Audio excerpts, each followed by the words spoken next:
उपश्वासय पृथिवीमुतद्यां पुरुत्रा ते मनुतां विष्ठितं जगत् सदुन्दुभे सजूरिद्रेण देवर्दूराद्दवीयो अपसेधशत्रून् वचसे नमः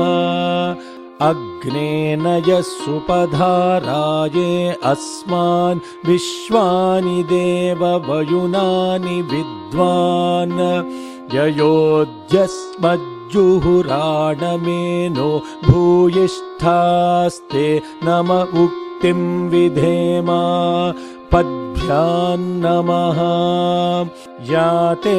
अग्ने रुद्रियातनूस्तयानः पाहि तस्यास्ते स्वाहा याते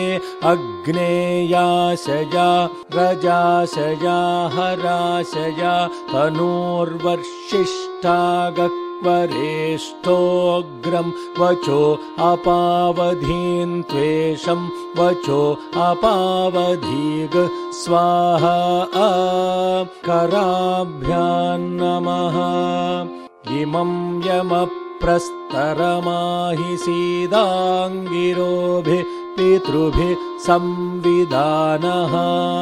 आत्वा मन्त्राः कविशस्तावहं त्वेनाराजन् हविषामादयस्व कर्णाभ्यान्नमः उरसा शिरसा दृष्ट्या मनसा वचसा तथा पद्भ्यां कराभ्यां कर्णाभ्यां प्रणामोऽष्टाङ्ग उच्यते।